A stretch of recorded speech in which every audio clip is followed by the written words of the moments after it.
Seorang pemuda terbangun dan menyadari bahwa dirinya telah mati akibat kecelakaan. Di hadapannya muncul seorang malaikat yang berniat mereinkarnasi dirinya ke dunia lain. Pemuda itu bernama Rio Mihara. Karena tidak dituntut untuk menyelesaikan misi apapun, Rio hanya berharap bisa menjalani kehidupan baru dengan tenang. Dunia tempat Rio dilahirkan kembali dikenal dengan nama Pi.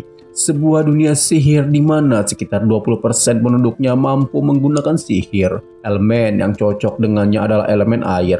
Mikhail menempatkan Rio di sebuah hutan bernama Rondo, sekaligus menyediakan sebuah rumah kecil lengkap dengan persediaan makanan untuk 2 bulan. Rumah itu juga dilindungi oleh sihir penghalang agar aman dari monster. Rio segera menyadari bahwa dirinya mampu membaca tulisan di dunia tersebut meskipun terasa asing. Dia mencoba mengeluarkan sihir air di tangannya dengan membayangkan sebuah bulatan air.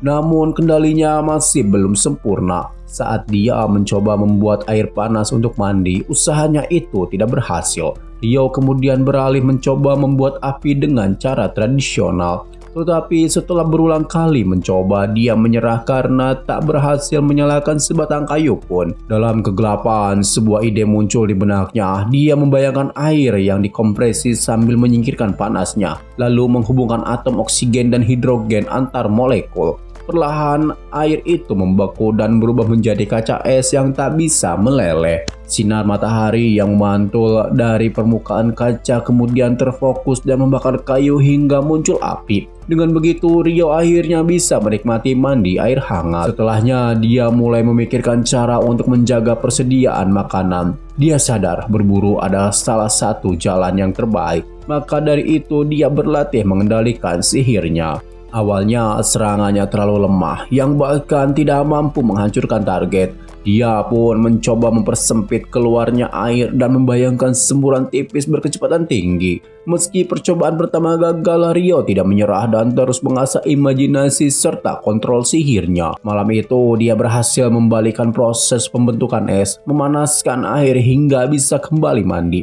Keesokan harinya, Rio melanjutkan latihan. Dia mencoba mengumpulkan uap air di udara, lalu membekukannya. Dia pun mencoba berbagai bentuk sihir air lainnya. Karena terlalu sibuk berlatih, dia lupa menyalakan api saat matahari masih tinggi. Akibatnya malam terasa dingin daripada biasanya. Hari-hari berikutnya, Rio terus berlatih hingga cukup terampil untuk berburu sekaligus melindungi diri di dalam hutan. Dia mulai dengan mencari batu magnesium untuk membuat api, lalu mengumpulkan berbagai herbal untuk penawar racun.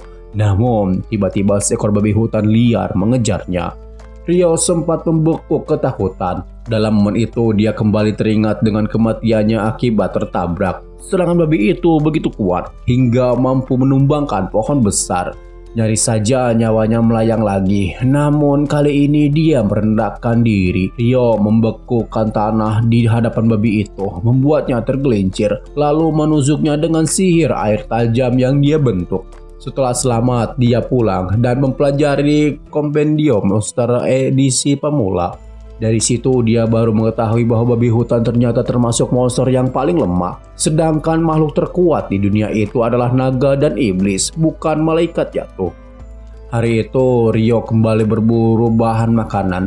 Tapi sial, seekor burung raksasa tiba-tiba menyerangnya. Burung itu adalah Assassin Hawk, raja wali pembunuh dengan elemen angin. Cakar dan paruhnya sangat tajam. Ditambah lagi dia mampu melancarkan sihir berupa tebasan angin yang mematikan. Rio berusaha melawan balik. Dia menembakkan es, tetapi burung itu dengan lincah menghindar dan menyambar Rio dengan kecepatan luar biasa.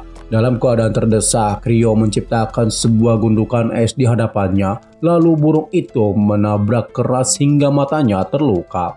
Merasa lawannya terlalu tangguh, raja wali pembunuh itu akhirnya mundur. Rio langsung terjatuh ke tanah, terengah-engah namun lega karena selamat dari ancaman maut. Sayangnya saat malam tiba, dia tersesat di hutan akibat harus berlari menghindari serangan burung tersebut. Tanpa diduga, dia menyaksikan sosok menyeramkan, yaitu seorang penunggang kuda tanpa kepala. Hari-hari berikutnya berlalu lebih tenang. Rio semakin terbiasa berburu dan memasak hasil buruannya. Dia juga mengasah kekuatan sihirnya dengan menciptakan berbagai bentuk es baru. Suatu hari dia menemukan laut, tetapi seekor kraken atau gurita raksasa menghalau kedatangannya. Meskipun begitu, kekuatan sihir airnya kini sudah cukup tajam untuk membelah batu dengan mudah. Suatu malam, Rio kembali ke danau tempat dia melihat sosok tanpa kepala itu. Ternyata itu adalah Dullahan. Anehnya, sosok tersebut tidak tercatat dalam buku monster edisi pemula. Rio menduga dia bukanlah monster biasa atau bahkan sesuatu yang berbeda. Rio memberanikan diri untuk bertarung dengannya. Namun, keterampilannya masih jauh dari kata cukup. Anehnya, Dullahan tidak berniat membunuhnya. Sejak saat itu, Rio rutin datang ke danau setiap malam untuk berlatih pedang bersamanya. Dullahan bahkan menghadiahkan Rio sebuah pedang es istimewa yang dapat berubah panjang jika bilahnya dibekukan. Waktu berlalu, kulit Rio menghitam karena terpapar matahari dan karena kerasnya latihan. Hingga suatu hari, Raja Wali Pembunuh yang dulu dia kalahkan kembali muncul. Namun kali ini dalam wujud evolusi yang jauh lebih menakutkan. Sayapnya dipenuhi aura gelap, kekuatannya meningkat, dan kini dia juga menguasai elemen petir. Pertarungan sengit tidak terelakkan. Rio mengeluarkan pedang esnya. Tebasan angin Raja Wali itu dapat dia belah dengan skill ayunan. Namun makhluk itu mengeluarkan jeritan nyaring yang mampu memecahkan perisai esnya. Pertempuran berlangsung seimbang, hingga akhirnya Rio menunggu saat yang tepat menahan serangan, lalu menusukkan pedangnya ke layar Raja Wali. Dengan napas berat, dia memberi penghormatan terakhir pada lawannya. Dalam perjalanan pulang, seekor naga muncul di langit. Rio bersiap menghadapi maut, namun naga itu tidak menyerangnya. Sebaliknya, dia berbicara dengannya. Naga itu menanyakan tentang Raja Wali Pembunuh yang berevolusi. Rio merasa bersalah dan meminta maaf karena telah membunuh bawahannya. Namun, sang raja justru memuji Rio atas pencapaiannya. Dia juga menyadari bahwa pedang es yang dibawa Rio bukanlah pedang es biasa, melainkan pedang Raja Peri, hadiah dari Dullahan. Keduanya berbincang panjang hingga matahari terbenam. Sebelum pergi, karena dipanggil kawanannya, naga itu memperkenalkan dirinya dengan nama Lewin. Sementara itu di tempat lain, malaikat Mikael menatap tabel berisi catatan tentang Rio. Dia teringat sesuatu, yaitu ada kemampuan penting yang dia lupa sampaikan pada Rio. Kemampuan itu adalah muda abadi. Sebuah anugerah yang membuat tubuh Rio tidak akan menua dan tetap muda meski waktu terus berjalan. Keesokan harinya, Rio yang sedang ingin memakan asinan laut berjalan menuju pantai. Di sana dia menemukan sebuah perahu karam yang hancur terhempas ombak. Di dekatnya tergeletak seseorang, namun sayangnya dia sudah tidak bernyawa. Saat Rio mendengar rintihan samar, dia segera berlari mendekat dengan perasaan lega. Ternyata masih ada yang selamat di sana. Malam sebelumnya, badai besar mengguncang laut. Ombak pasang bercampur hujan deras membuat kraken muncul dan menghancurkan kapal. Pemuda berambut merah yang selamat itu akhirnya terbangun di kamar sederhana milik Rio. Begitu keluar untuk melihat keadaan sekitar, dia langsung berpapasan dengan Rio. Pemuda itu merasa heran karena tak bisa merasakan kehadiran Rio. Dia juga menaruh iba melihat pakaian Rio yang compang-camping. Meski dia menahan diri agar tidak terdengar menyinggung, dengan sopan dia memperkenalkan diri sebagai Abel, lalu mengucapkan terima kasih atas pertolongan Rio. Namun, Rio hanya bisa meminta maaf karena tak sanggup menyelamatkan orang lain yang ada di kapal. Perut Abel tiba-tiba berbunyi. Rio pun segera mengajaknya makan bersama. Dalam perbincangannya, Abel penasaran mengapa Rio tidak memiliki pakaian yang layak. Rio menjelaskan bahwa di hutan ini tidak ada kain atau benang, sehingga dia hanya bisa bertahan dengan apa yang ada. Abel sempat menyarankan untuk membeli pakaian, tapi dia cepat menyadari bahwa Rio tampaknya tidak punya uang karena tinggal jauh dari perkotaan, bahkan tanpa ada pemukiman di sekitarnya. Rio kembali menjelaskan bahwa dirinya memang hidup seorang diri di hutan. Semua makanan yang dia miliki adalah hasil berburu. Abel bertanya apakah Rio menggunakan pisau. Namun Rio memberi jawaban bahwa dia adalah seorang penyihir es. Perkataannya membuat Abel terkejut, sebab kini hampir setengah penduduk provinsi pusat adalah seorang penyihir. Sebaliknya, Abel sendiri adalah manusia biasa tanpa kekuatan sihir. Abel kemudian meminta tolong agar Rio menemaninya ke pantai. Dalam perjalanan, Abel sempat bertanya tentang tongkat sihir kepada Rio. Rio kebingungan, sebab selama ini dia memang tidak pernah memilikinya. Abel merasa bersalah karena menyadari ucapannya menyinggung. Dia pikir mungkin Rio terlalu miskin untuk membeli tongkat sihir. untuk menebus kesalahannya tersebut. Abel kemudian berkata bahwa mulai sekarang dia ingin melindungi Rio. Sesampainya di pantai, jasad pria yang kemarin tergeletak sudah menghilang. Abel terdiam sejenak, lalu merasa beruntung karena bisa diselamatkan oleh Rio. Kalau tidak, mungkin dia juga akan bernasib sama. Dia pun meminta Rio agar berbicara santai layaknya seorang teman. Tapi setelah lama mencari, Abel tidak menemukan apa yang diharapkan di pantai. Dia pun mengubah tujuannya, yaitu meminta Rio menemaninya menuju kota di utara, tempat dia ingin bertemu dengan teman-teman lamanya. Rio berpikir sejenak, lalu dia setuju dengan syarat diberi waktu bersiap-siap, dan mereka harus berangkat esok hari. Malamnya Rio pergi ke danau untuk berpamitan dengan Dulahan. Dia mengucapkan terima kasih atas semua bantuan dan pelatihan yang telah diberikan, serta memohon agar diperbolehkan bertarung sekali lagi sebagai perpisahan. Dalam duel itu, meskipun Rio berhasil memukul mundur Dulahan, dia masih belum mampu menandingi stamina dan kekuatan penuh gurunya. Dulahan lalu berjalan menuju tengah danau. Dari pusaran air muncul sebuah pakaian penyihir, tanda bahwa Rio kini diakui sebagai manusia yang layak. Rio menerimanya dengan rasa hormat yang mendalam, lalu kembali mengucapkan terima kasih sekali lagi sebelum mereka berpisah. Keesokan harinya, Rio dan Abel memulai perjalanan mereka. Saat melintasi hutan, seekor babi hutan ganas menghadang mereka. Abel meminta Rio untuk mundur dan hanya menyaksikan, karena dia sendiri yang akan menanganinya. Dari sana, Rio menyadari sesuatu hal penting. Meskipun tidak memiliki sihir, manusia tetap bisa bertarung dengan jurus, yaitu keterampilan berpedang dan penggunaan senjata. Setelah itu, mereka terus berjalan. Namun, ketika mendapati sekelompok lizardmen di area yang menguntungkan lawan, keduanya sepakat untuk memutar jalan. Sayangnya, lizardmen itu sudah menyadari keberadaan mereka dan langsung menyerang. Kali ini giliran Rio yang maju ke depan. Sebab jumlah musuh terlalu banyak, Abel terkejut menyaksikan Rio meluncurkan 4 tombak es sekaligus tanpa tongkat sihir. Bagi Abel, itu sesuatu yang luar biasa, karena umumnya manusia hanya bisa melepaskan 1 mantra untuk 1 sihir. Namun bagi Rio, hal itu terasa wajar. Dalam perjalanan, Abel mulai menjelaskan tentang sistem mata uang. Rio mencoba menggenggam sebuah florin perunggu, sebuah mata uang resmi di kerajaan Kenaliki. Nama kerajaan itu terdengar keren bagi Rio. Abel lalu menambahkan bahwa selain Kenaliki, ada 2 negara besar lainnya, yaitu Kekaisaran Debuhi dan Federasi Hadliyu. Namun, Rio malah terganggu dengan nama Debuhi yang menurutnya aneh. Abel hanya bisa menggelengkan kepalanya, menganggap Rio lebih aneh karena mempermasalahkan nama sebuah negara.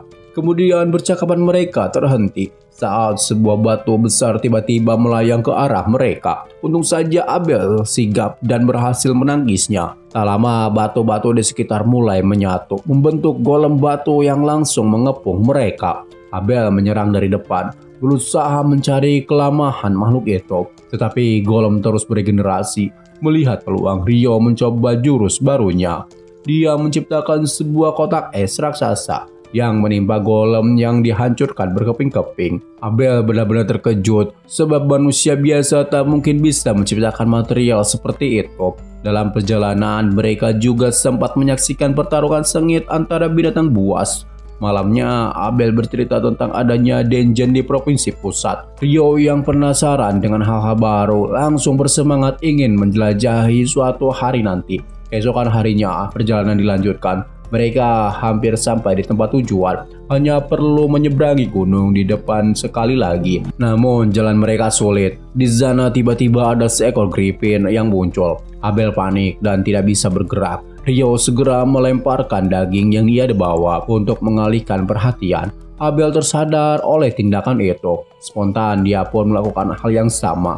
Untungnya griffin itu teralihkan dan terbang pergi tanpa menyerang mereka. Sayangnya tantangan berikutnya jauh lebih berbahaya. Seekor Wyvern menghadang tepat di jalur yang harus mereka lewati. Abel tanpa ragu, sebab biasanya butuh sekitar 20 petualang tingkat atas untuk mengalahkan seekor Wyvern.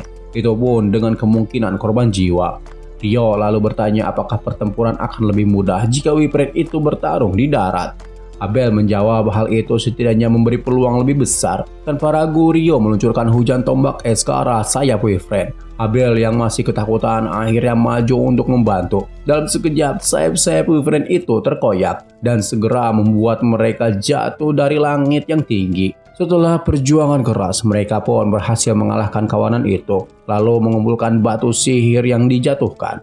Daratan hijau mulai terlihat dari kejauhan, namun Abel masih belum bisa memastikannya di mana tepatnya mereka berada. Rio merasa cemas, dia takut mereka tersesat hingga masuk ke wilayah Kekaisaran Rebuhi atau negara dengan nama yang begitu dia benci.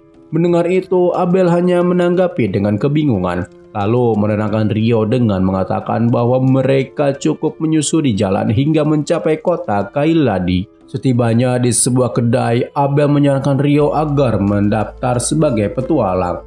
Dengan memiliki kartu serikat, Rio akan mendapat identitas resmi serta bebas biaya masuk ke kota. Saat makanan yang mereka pesan datang, Rio langsung terkejut. Ternyata di dunia ini ada kare, sebuah makanan khas Jepang yang sangat dia sukai. Dia pun langsung menyukai hidangan itu dan menjadikannya makanan favorit di dunia Pi. Keesokan harinya mereka melanjutkan perjalanan menuju kota Lun. Dalam perjalanan, hamparan ladang gandum terbentang luas. Seorang prajurit yang berjaga mengenali jubah serta rambut merah Abel.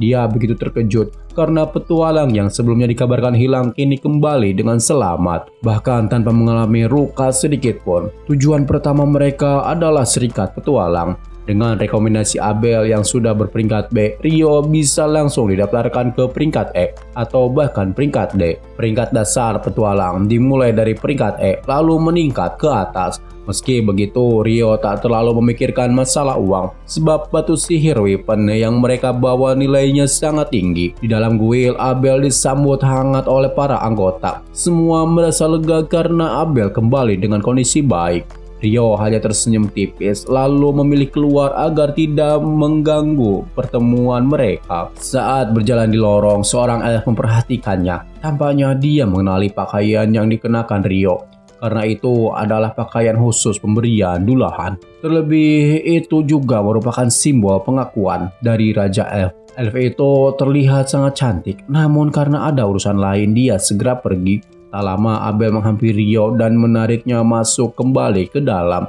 Dia memperkenalkan Rio sebagai penyelamatnya, sekaligus calon petualang baru.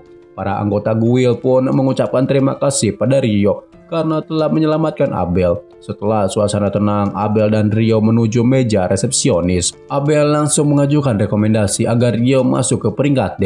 Biasanya tak ada seorang pun yang pernah mendapatkan dukungan dari anggota Parti Pedang Merah Tua. Meski begitu, resepsionis tetap meminta bukti fisik sebelum pengajuan diterima. Dia mempersilahkan mereka menunggu di ruang pertemuan sambil memanggil ketua guild. Tak lama kemudian, seorang pria berwibawa masuk. Begitu melihat Abel selamat, dia langsung terduduk lemas karena lega. Abel kemudian menjelaskan tujuannya, membawa Rio ke guild. Ketua guild langsung menyetujuinya, namun seperti yang dikatakan resepsionis, mereka tetap memerlukan bukti dari kekuatan Rio. Abel dengan serius memperingatkan ketua guild bahwa Rio jauh lebih kuat darinya. Sebagai bukti, dia menyerahkan batu sihir, hasil buruan mereka. Begitu melihatnya, ketua guild langsung terkejut. Dia tahu batu sihir itu berasal dari tubuh Wyvern, makhluk berbahaya yang sangat sulit ditaklukkan. Dia bahkan sempat panik sebab tak mungkin dua orang saja yang bisa melawannya. Namun Abel menegaskan bahwa mereka memburunya di pegunungan, wilayah berbahaya yang bahkan para petualang jarang mendekatinya. Ketua guild benar-benar terkesima. Hal itu sudah membuktikan bahwa Rio memang layak mendapatkan peringkat D. Kemudian obrolan mereka terhenti ketika seorang gadis mungil bernama Lin muncul. Reaksinya sama seperti ketua guild. Dia begitu terkejut sekaligus merasa lega. Para anggota tim lain pun tersenyum melihat Abel kembali dalam keadaan selamat. Ketua guild memberi ruang bagi para anggota Pedang Merah Tua untuk berkumpul, sementara dia sendiri membawa Rio untuk mengurus dokumen pendaftaran.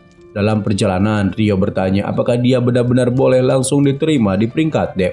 Ketua guild menjelaskan bahwa dirinya sangat mengenal kekuatan Abel. Sebagai ketua pedang meratua, Abel memang sangat kuat. Namun tetap mustahil baginya untuk melawan seekor Wyvern seorang diri. Karena itu, ketua guild sepenuhnya mengakui kekuatan yang dimiliki Rio. Tak lama kemudian, resepsionis datang untuk memproses pendaftaran. Dia memperkenalkan diri sebagai Nina. Prosesnya dimulai dengan wawancara singkat. Karena Rio belum memiliki tempat tinggal, dia memberinya kamar untuk digunakan selama 300 hari. Setelah itu, dia dijadwalkan mengikuti kursus pengenalan dungeon 2 hari lagi pada pukul 9. Lokasinya di ruang pertemuan lantai 3. Setelah wawancara selesai, Nina mengeluarkan sebuah plat besi dan meletakkannya di atas kristal. Rio diminta untuk menaruh tangannya. Lalu cahaya muncul dan mengukir informasi dirinya ke dalam plat tersebut. Kini plat itu resmi menjadi kartu serikat miliknya. Setelah mendaftar, Abel mengajak Rio membeli pakaian baru serta tongkat sihir. Rio heran untuk apa dia memerlukan tongkat. Lalu Abel menjawab bahwa seorang penyihir memang membutuhkan tongkat sihir. Namun Rio mengaku bisa menggunakan sihir walau tanpa tongkat sekalipun. Bahkan dia juga mampu bertarung jarak dekat dengan menggunakan pedang. Hal itu tentu saja mengejutkan Abel karena dia baru mengetahui Rio juga bisa menggunakan pedang. Malam harinya, guild mengadakan pesta untuk menyambut kedatangan Rio. Mereka berpesta hingga pagi. Rio yang kelelahan akhirnya diantar ke kamar guild dan ditempatkan bersama para petualang yang memiliki peringkat F. Di sana dia bertemu Niels, pria berambut coklat, dan Eto, pemuda berambut pirang. Untungnya suasana tidak canggung. Eto dengan antusias mengajaknya berbicara dan memperbolehkan Rio berbicara santai dengannya. Rio pun merasa nyaman. Eto juga merasa lega karena Rio mudah diajak berbicara. Berbeda dengan Dan dari kamar 1 yang terkenal dingin. Tak lama dia kembali dengan seorang petualang tingkat F lainnya bernama Amon. Pemuda berusia 16 tahun itu datang menjadi petualang setelah keluarganya meninggal. Sementara itu di sisi lain, ruangan Lin menghantarkan meja dengan keras. Dia tak percaya dengan penjelasan Abel. Tentang kemampuan sihir Rio yang dianggap mustahil. Biasanya orang biasa tak mampu melancarkan sihir jarak jauh, apalagi Rio sanggup menciptakan banyak kotak es tanpa kehabisan mana. Abel hanya bisa mengatakan apa yang dia lihat sendiri, meskipun orang lain sulit mempercayainya. Dia lalu menambahkan bahwa satu-satunya penyihir yang dia tahu memiliki kemampuan luar biasa hanyalah penyihir Inferno yang apinya mampu membakar ribuan pasukan kekaisaran dengan satu rapalan, menghancurkan kawanan Wyvern, bahkan melenyapkan kotak hanya dengan satu teriakan. Jika perkataan Abel benar, maka si Rio sudah melampaui batas logika. Karena itu mereka semua sepakat tidak ingin menjadikannya musuh. Namun Lin merasa khawatir Rio suatu saat berpihak pada kekaisaran. Abel menepis kekhawatiran itu dengan tegas, mengatakan bahwa Rio tidak mungkin berpihak kepada kekaisaran Debuhib hanya karena dia membenci namanya yang menurutnya terdengar buruk. Semua orang terdiam kebingungan, tidak memahami apa maksudnya. Abel pun sama bingungnya dengan mereka. 8 hari telah berlalu sejak mereka mempelajari teori dasar tentang dungeon. Siang ini para peserta akan memulai penjelajahan ke lantai pertama dungeon. Rio sempat memperingatkan Amon agar tidak terlalu gugup supaya dia tidak cepat kelelahan saat siang nanti. Dalam sesi tanya jawab, Rio mengangkat tangan dan bertanya apakah di dalam dungeon tersedia fitur penjelajahan instan. Guru menjelaskan bahwa fitur itu hanya ada di dungeon Provinsi Selatan, sementara dungeon Kota Lun tidak memilikinya. Kota Lun sendiri memang dibangun dengan dungeon sebagai pusatnya. Setiap beberapa tahun, jumlah kemunculan monster meningkat akibat fenomena yang disebut gelombang pasang besar. Untuk menjaga serangan, dinding ganda pun dibangun agar monster tidak bisa menembus kota. Untungnya saat ini gelombang pasang besar gerakan belum akan terjadi. Para peserta pun diperbolehkan menjelajah secara mandiri selama masih berada dalam jarak pandang dari pintu masuk. Rio dan Amon membentuk tim. Dari jauh Rio sudah bisa merasakan aura dari makhluk dungeon. Rio akan melumpuhkan monster dengan sihir, sementara Amon yang akan memberinya serangan penutup. Monster yang mereka hadapi adalah semut besar, dan Rio mengingatkan bahwa kelemahannya ada di pangkal leher. Dengan tombak es yang dia ciptakan, Rio langsung melumpuhkan semut itu. Amon meski ketakutan memberanikan diri maju untuk menghabisinya. Rio menepuk tangan sambil memuji keberanian Amon. Setelah itu dia segera mengeluarkan pisaunya untuk mengambil batu sihir dari tubuh semut tersebut. Keberhasilan ini membuat teman-teman sekamar mereka di kamar 15 merayakan pencapaian Rio dan Amon yang resmi lulus kursus Denjen.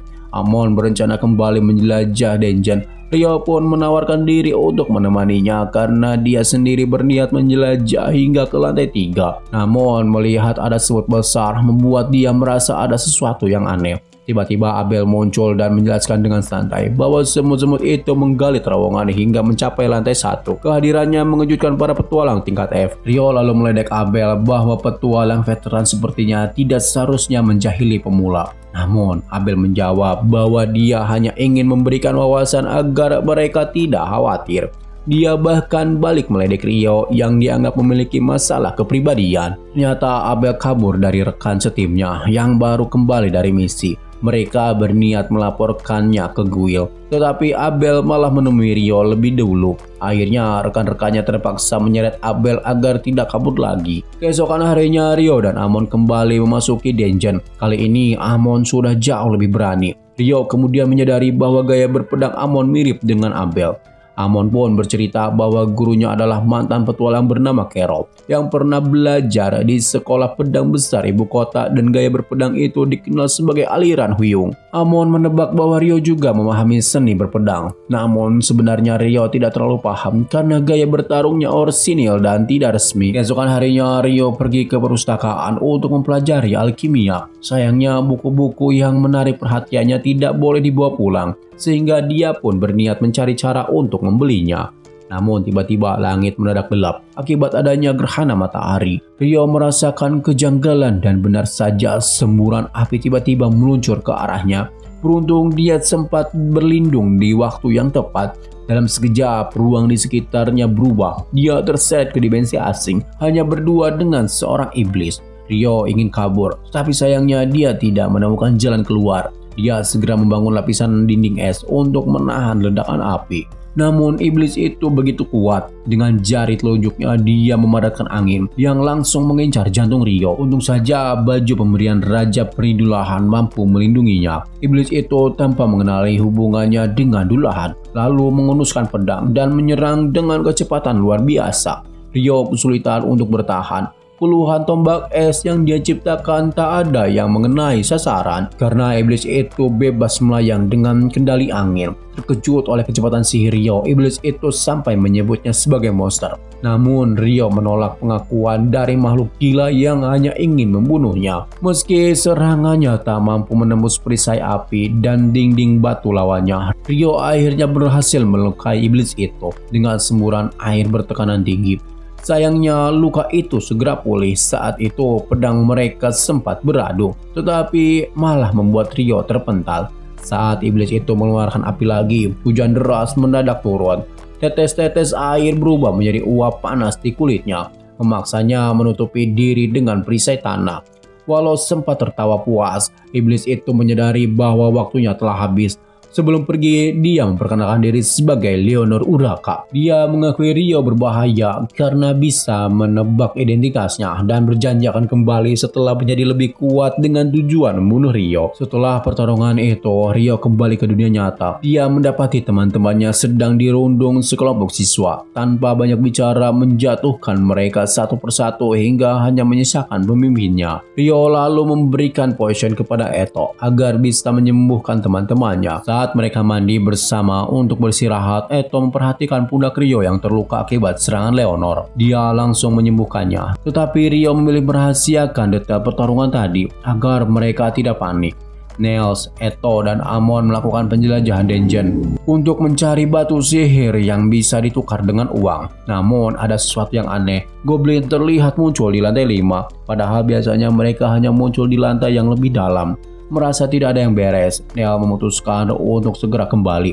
Dia teringat pesan Abel untuk tidak pernah memaksakan diri jika menemui sesuatu yang mencurigakan. Keputusan itu ternyata memang tepat. Dari balik bayangan gelap muncul seekor goblin besar yang sedang membunuh seseorang. Sementara itu, Rio tengah berlatih sendirian. Dia ingin menjadi lebih kuat supaya mampu menghadapi para iblis. Salah satu hal yang dia pikirkan adalah cara berpindah tempat dengan cara yang cepat. Meski dia tidak memiliki sihir angin seperti Leonor, dia mencoba membekukan jalannya, lalu menggunakan dorongan jet air di punggungnya. Sayangnya kecepatannya masih jauh lebih kalah dibanding sihir angin. Meski begitu, Rio tidak menyerah dan memutuskan pergi ke perpustakaan untuk mencari tahu lebih banyak tentang iblis dan alkimia. Di perpustakaan yang sunyi, Lin diam-diam mempelajari sihir terlarang. Dia mencari informasi mengenai kekuatan air yang bisa berubah menjadi dinding es raksasa. Namun, di buku manapun dia tidak menemukannya. Kemungkinan besar itu adalah sihir orsinil, dan biasanya hanya penyihir setingkat Inferno yang mampu melakukannya. Kembali ke Serikat Petualang, Rio, petualang peringkat F itu menyerahkan batu sihir goblin dan menceritakan keanehan yang mereka temui. Nia, sang resepsionis, segera melaporkannya kepada ketua serikat. Tak lama ketua serikat memanggil dua parti pertama, Pedang Merah Tua dan Brigade Putih. Setelah semua berkumpul, dia menjelaskan tentang kemunculan goblin di lantai dasar. Ketua serikat meminta mereka menyelidiki lebih dalam untuk memastikan apakah ini merupakan tanda-tanda gelombang pasang besar atau sebuah fenomena di mana populasi monster meledak. Sudah 10 tahun sejak terakhir kali fenomena itu terjadi, dan kini kemungkinan besar itu akan terulang. Sebagai imbalan, ketua serikat menawarkan 100 koin emas sebagai uang muka dan 200 koin emas setelah misi selesai.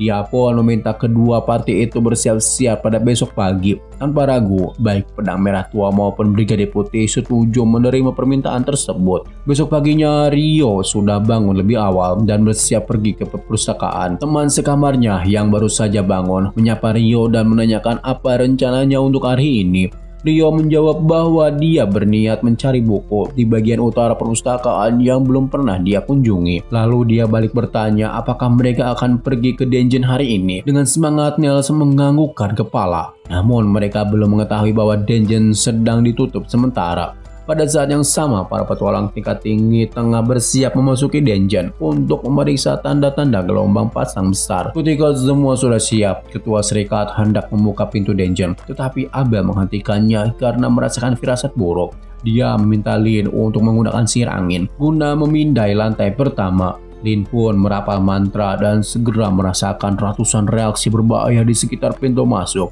Ketua serikat langsung memerintahkan semua orang untuk mundur dan pintu dungeon segera ditutup rapat. Tak lama kemudian, pengumuman larangan memasuki dungeon dipasang di serikat. Suasana semakin tegang ketika seorang informan datang membawa kabar memerintahkan seluruh petualang untuk bergabung dalam quest darurat. Dalam quest darurat prioritas tinggi, quest tersebut yaitu menyerang dari dinding pertahanan pertama dungeon. Sementara itu di perpustakaan, Rio bertemu dengan seorang elf yang pernah dia lihat sebelumnya di depan serikat.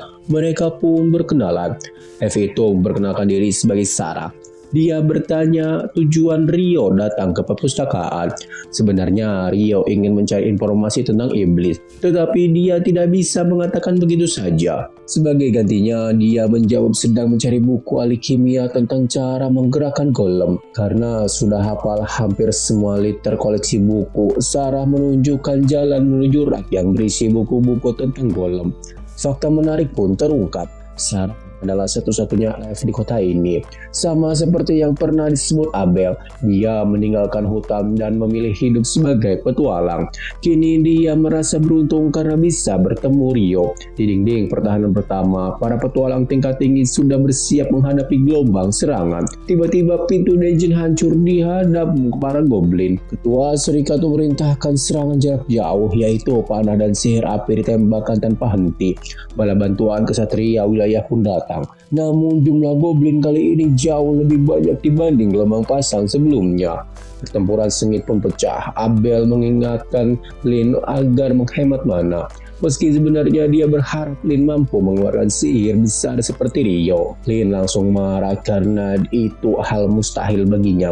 Saat persediaan panah hampir habis, para petualang tingkat rendah datang membawa suplai baru. Niels lalu menyampaikan pesan dari ketua serikat kepada Abel. Partinya akan turun ke garis depan begitu goblin besar muncul. Dan benar saja, setelah sekian lama bertarung, muncul 3 goblin jenderal sekaligus. Tanda bahwa sang raja goblin itu bersama mereka. Abel dan Phelps maju menghadapi para jenderal, sementara rekan mereka menahan para sisanya. Abel berhasil menembus dada lawannya, lalu tiba-tiba merasakan insting bahaya dari arah pintu dungeon. Dia segera berteriak agar semua orang menunduk. Sang Raja Goblin menyerang tanpa ragu, bahkan membunuh pasukannya sendiri demi mengenai para petualang. Untungnya refleks cepat Abel menyelamatkan mereka. Abel dan Phelps langsung maju menghadapi raja itu. Armor Raja Goblin begitu keras hingga sulit ditembus.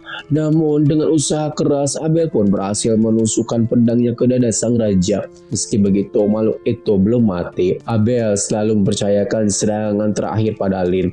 Dengan trik bayangan sempurna, Abel mengelabui sang raja, sehingga temannya dan Lyn sudah merapal mantra. Dalam sekejap, sihir kuat Lyn menghantam Raja Goblin dan mengakhiri pertarungan itu. Sang raja itu tumbang dan terkapar. Semua orang akhirnya bisa menarik napas lega.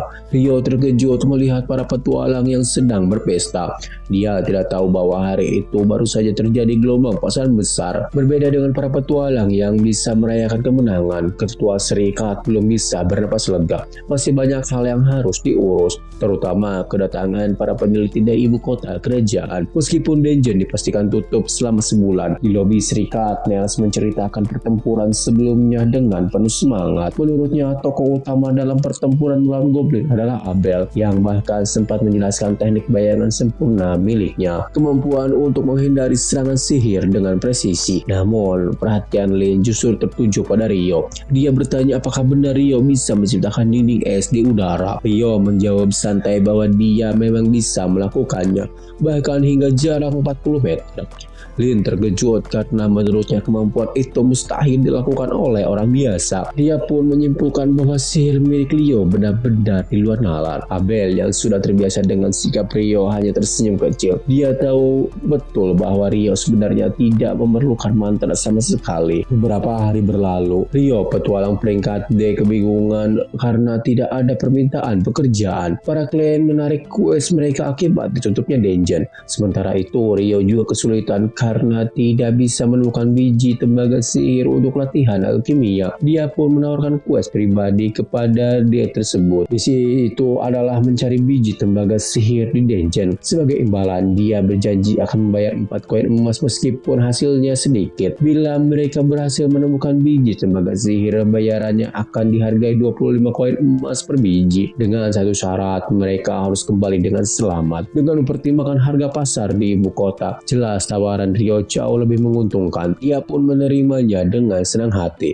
Namun, tidak semua berjalan tenang. Dari jendela penginapan, Rio melihat sekelompok kesatria kerajaan menyeret seorang perempuan ke gang belakang. Seorang pria berusaha menolongnya. Kesatria itu pun marah. Namun tiba-tiba saja langkahnya menjadi berat hingga dia terjatuh. Tepat saat situasi memanas, Phelps muncul dan menghentikan mereka. Awalnya para kesatria masih sombong, tidak menyadari bahwa petualang di depan mereka sebenarnya adalah seorang bangsawan kerajaan. Begitu mendengar nama handling keluarga Phelps, wajah mereka langsung memucat. Dengan tegas, Phelps pun mengusir mereka. Orang yang diselamatkan itu berterima kasih, lalu segera pergi bersama perempuan. Phelps sempat melirik ke arah jendela. Dia menyadari bahwa Rio diam-diam membekukan sepatu besi kesatria tadi. Namun dia pura-pura tidak tahu karena jelas Rio ingin menyembunyikan kekuatannya. Saat makan malam, Rio yang biasanya makan bersama 3 orang lainnya kali ini duduk sendirian. Tak lama Abel datang untuk makan di meja yang sama. Rio langsung menegaskan bahwa dia tidak akan mentraktir meskipun duduk bersama. Abel menjawab dengan kesal bahwa dia tidak pernah mengharapkan pemberian dari juniornya. Namun Rio dengan santai menimpa bahwa senior seharusnya boleh mentraktir juniornya kapan saja. Hal itu membuat Abel jengkel, terutama karena dia tahu Rio sebenarnya sudah kaya, sehingga tidak masuk akal jika dia harus mentraktirnya. Setelah sedikit berdebat, Abel kembali ke inti pembicaraan. Dia meminta Rio menemaninya mengusir para kesatria yang sering membuat masalah di Distrik Merah. Namun saat melintasi identitas, Rio melihat sesuatu yang mencurigakan. Sekelompok petualang yang tidak dia kenal bertindak secara diam-diam. Rio dan Abel pun membutuhkan mereka hingga masuk ke gang gelap. Tiba-tiba mereka disergap dari belakang, tapi Rio beraksi lebih cepat dan melumpuhkan mereka dengan batu es. Dari tubuh mereka ditemukan sebuah kotak alat alkimia. Rio ingin memilikinya, namun Abel menolak dan menyimpannya sebagai barang bukti. Setelah memeriksa kartu identitas, ternyata mereka adalah petualang peringkat C yang berasal dari ibu kota Adeliu. Di sisi lain, Ksatria yang dendam pada Pep berusaha membuntuti-nya untuk membunuhnya. Namun mereka salah perhitungan. Kekuatan Pep begitu besar hingga tubuh Ksatria itu terbakar habis tanpa meninggalkan abu. Sementara itu, masalah lain muncul di ketua serikat. Para peneliti dari ibu kota mengambil alih persediaan makanan milik Buil, bahkan mendesak agar dungeon segera dibuka kembali. Mereka juga menuntut perlindungan dari para petualang, padahal itu bukan kewajiban Buil. Seorang peneliti bernama Clip dengan angkuh mengklaim bahwa mereka memiliki otoritas penuh dari raja untuk melakukan penelitian dan memaksa ketua serikat tunduk pada perintah mereka. Namun ketua serikat menolak keras perintah tidak masuk akal tersebut. Pemimpin tim penelitian mencoba menengahi dengan mengusulkan agar persediaan makanan dipasok dari kota tetangga. Namun Clip kembali menekan soal pembukaan dungeon. Dengan berat hati, ketua serikat akhirnya menyetujui, tetapi dengan catatan, jika sesuatu menimpa kota Buil atau petualangnya, maka pihak serikat tidak akan bertanggung jawab. Clip jelas tidak senang dengan keputusan tersebut. Sementara Harold mencoba cari jalan tengah dengan berniat menyewa petualang berbayaran tinggi. Ketua serikat pun menyerahkan keputusan itu kepada para petualang, sembari memperingatkan mereka agar harus berhati-hati karena bahaya dungeon setelah gelombang pasang besar. Keesokan harinya, Rio mengunjungi restoran yang direkomendasikan anggota party Abel. Di depan restoran, seorang gadis kecil berlari dan tanpa sengaja bertemu dengannya. Gadis itu meminta Rio mengantarkannya kepada anggota Pedang Merah tua. Dia lalu menyerahkan sebuah surat dari gurunya yang berisi permintaan perlindungan selama melakukan penyelidikan. Abel segera memahami alasan dibalik penutupan dungeon.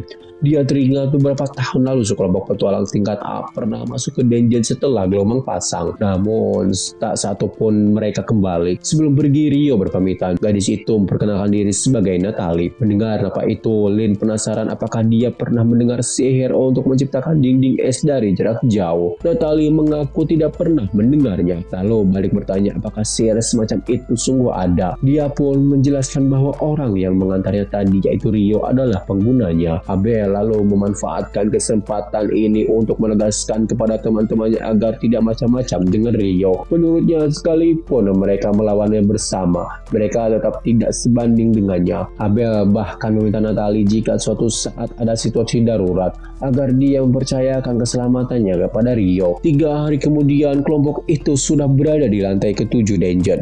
Meski sejauh ini belum menemukan sesuatu yang mengejutkan, para peneliti dari pusat kerajaan terlihat terburu-buru, dan dia menyebutkan bahwa mereka bekerja berdasarkan teori bahwa monster gelombang pasang berasal dari bawah lantai 38. Tak lama mereka menemukan portal gerbang misterius. Dengan cepat alat-alat pengukur mana dipasang, namun sebelum ada reaksi lebih lanjut, para peneliti itu tiba-tiba menghilang secara bersamaan setelah masuk ke dalam portal.